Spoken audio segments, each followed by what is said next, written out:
नमस्कार दिनर किसी गुरुत्वपूर्ण खबर सह आज बुलेटिन को स्वागत करुछि मु भवानी। प्रथम नजर पकेबा हेडलाइंस उपरे।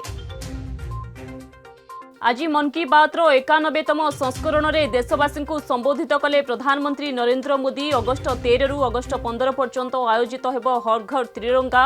अगस्ट 2 रु अगस्ट 15 तारिख डीपी रे जातीय पताका रखिबाकू आह्वान। मनी लॉन्ड्रिंग मामला रे शिवसेना सांसद संजय राउतों घरे ईडीर छानबीन। पात्रचोल जमी जालियाती मामला रे पचरा उचरा। संजय कहले मिछ कार्यानुष्ठान मिछ प्रमाण मु मरीजीवी पछे शिवसेना छाड़ी नहीं। लोकप्रिय ओडिया और बेंगली कंठशिल्पी निर्मला मिश्र परलोक। वार्धक्य रोगरे थिले पीड़ित। 81 वर्ष बयस रे बुझले आखि। भुवनेश्वर आरएमआरसी रे हेब मंकीपॉक्स नमूना परीक्षा। अगस्ट रे आरंभ होई पारे टेस्टिंग। एनआईवी पुणे रु किट अणा जाई हेब परीक्षा। राज्यगोष्ठी क्रीडा रे भारतीय खेलाड़ी सफलता। देश पई द्वितीय स्वर्ण पदक आनिले जेर्मी लाइरिन नुंगा। पदक संख्या 5 को वृद्धि। वर्तमान नजर पकेबा संपूर्ण खबर उपरे। आज मन की बात रो 91तम संस्करण में देशवासी को संबोधित कले प्रधानमंत्री नरेंद्र मोदी।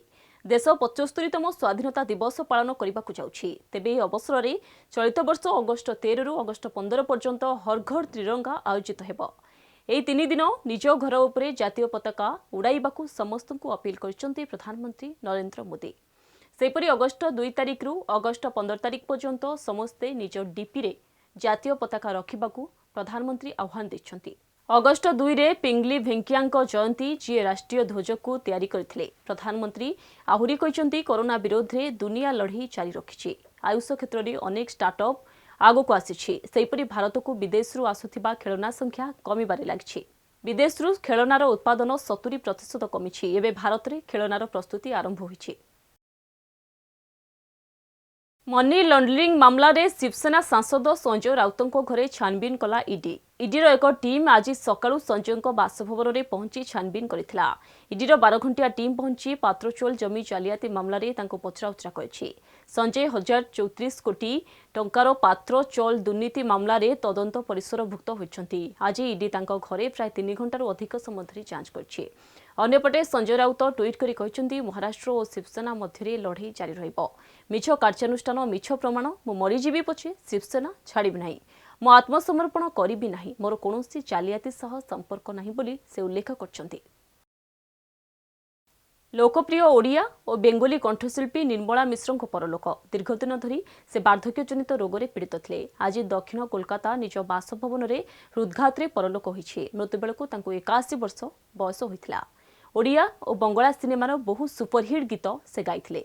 से गाइथिबा लोकप्रिय ओडिया गीतगुड़िक मध्य रही राति ना मारना, छाड़ छाड़ मोर अंचल, हेमहारिणी मथारमणि, परदेशी बंधु, तुमे जीव उड़ी उड़िकी, ढेउ ढेउका, पहाड़ तले मु तुमको भल पाए लुचि लुचिका, जोछना लुचना आदि चिर सबुज गीत। प्राय 20टी ओडिया चलचित्र रे प्रस्तुतपट गायिका थिले कंठशिल्पी निर्मला मिश्र। आसंताकाली ठारू पर्यटकों पर खोलिबो भितरकनिका जातीय उद्यान। एने वन विभाग पक्षरु प्रस्तुति जारी रही। पर्यटक माने कोविड नियम मानिबाकू कहाଯାଇଛି। कुंभीर प्रजनन पई 3 मास हैला एहा पर्यटक मानक पई बंद थिला। बुलिबा पई कटेज, म्यूजियम, बोट और बैटरी चालित गाड़ी मध्य प्रस्तुत रखा जाइछि। स्थलपथरे डांगमाळ मुख्य फाटक देई भितरकनिका को प्रवेश करिपारिबे पर्यटक। रात्रि जापन पई डांगमाळ और गुप्ती रे कटेज व्यवस्था करा जाइछि।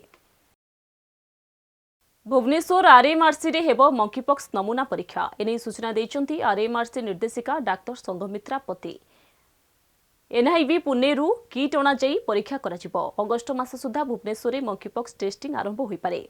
आरएमसी निर्देशिका डाक्टर संघमित्रा पति सूचना दै कहिसन्ती। जम्मू काश्मीर बारामुला रे सुरक्षा बाहिनी एवं आतंकवादी मध्य एनकाउंटर। एथिरे जणे आतंकी निहत होइथिबा बेले 2 जण जवान आहत होइछन्ती। निहत आतंकवादी बारामुलार पटर इरशाद अहमद भट्ट बोली जଣାपड़ी। से आतंकवादी संगठन लश्कर ए तोयबा जड़ित थिले। तांको निकटरू गोटे AK राइफल, 2टी पत्रिका और 30 राउंड गुली जबत करा जायछि। कॉमनवेल्थ गेम रे भारतीय खेलाड़ी सफलता। मीराबाई चानू परे भारत पई द्वितीय स्वर्ण पदक आनिछन्ती मिजोराम 19 वर्षीय जेर्मी लाल रिन नुंगा 76 केजी पुरुष वर्ग से ही पदक जीति। स्मार्ट कैटेगरी से 44 केजी ओजन उठाई। सेपरी क्लीन एंड जर्क रे 160 केजी ओजन उठाई। मोट 300 केजी ओजन उठाई से प्रथम स्थान अधिकार करने स्वर्ण पदक जीति। यह पदक सह भारतर पदक संख्या 5 को वृद्धि पाई। बर्मिंगहाम रे चलिथिबा राज्यगोष्ठी क्रीड़ा भार उत्तोलन में प्रथमे संकेत महादेव सरगर रौप्य पदक जीतिथिबा बेले गुरुराजा पूजारी कांस्य पदक और वेट लिफ्टर मीराबाई चानू स्वर्ण, बिंद्याराणी देवी रौप्य पदक और आजी जेर्मी लाल रिन नुंगा पुणी स्वर्ण पदक जीति। समय होइछि आज बुलेटिन को एठी रखिबा। अधिक खबर पाई लॉगिन करंतु www.dhariti.com। नमस्कार।